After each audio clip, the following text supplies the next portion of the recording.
সামিটের side লাইনে ওইখানে উনি কাতারি যারা ডেভেলপমেন্ট যারা সিনিয়র অফিসিয়াল আছেন, মিনিস্টার আছেন, কাতারের টপ ডিগনিটারি যারা আছেন তাদের সাথে কথা হচ্ছে এবং বিদেশের থেকে অনেকে আসছেন, অনেকে মিনিস্টার আসছেন, যারা ডিগনিটারি এখানে আসছেন তাদের সাথে ওনার একটা প্রথম দিকে একটা মিটিং হয়ে গেছে, যেটা ছবি আপনারা দেখেছেন যে আমরা শেয়ার করেছি। তারপরে 9টার পরে যেটা হয়েছে যে সামিটটা শুরু হয়েছে। সামিটে খুব ওপেনিং সেশনেই প্রফেসর ইউনূসের একটা বড় বক্তৃতা ছিল। উনি 20 মিনিট, 3জন ওপেনিং সেশনে মূলত বক্তব্য করেছেন 4 জন।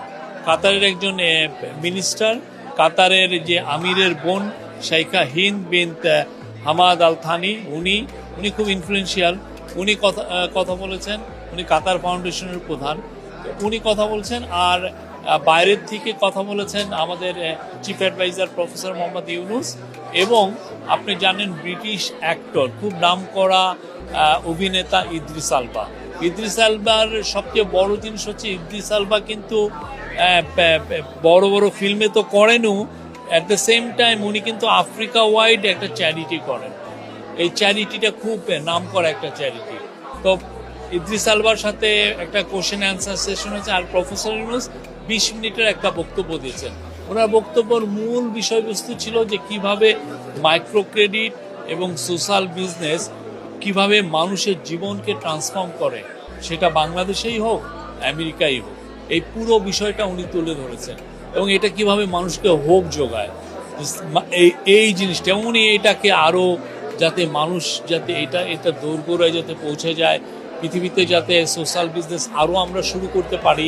সোশ্যাল বিজনেসের মূল যে কনসেপ্ট, যে স্পেসিফিক একটা ইস্যু ধরে, একটা প্রবলেম ধরে, প্রবলেমকে সলভ করার জন্য একটা সোশ্যাল বিজনেস করা, এগুলো নিয়ে উনি 20 মিনিটের একটা, আমি বলবো যে চমৎকার একটা ভাষণ দিয়েছেন। কাতারের যে কিং শেখ তামিম আল হামাদ আল থানি, তার মা শেখ মৌজা, আপনি জানেন শাইখা মৌজার সাথে, এবং শাইখা মৌজার মেয়ে শাইখা হিন্দ, যিনি এইটা আর্টনা সামিটের মূল উদ্যোক্তা, ইনাদের সাথে একটা মিটিং হচ্ছে। এই মিটিংটার বাংলাদেশ এবং কাতারের মধ্যে সম্পর্ক আরও সুদৃঢ় করার জন্য এই মিটিংটা খুবই বড় একটা ভূমিকা পালন করবে। আপনারা জানেন বাংলাদেশের সোলজাররা কুয়েতে কিন্তু অনেক বছর ধরে তারা এসে ডিউটি করছেন, সেই গালফ ওয়ারের সময় থেকে।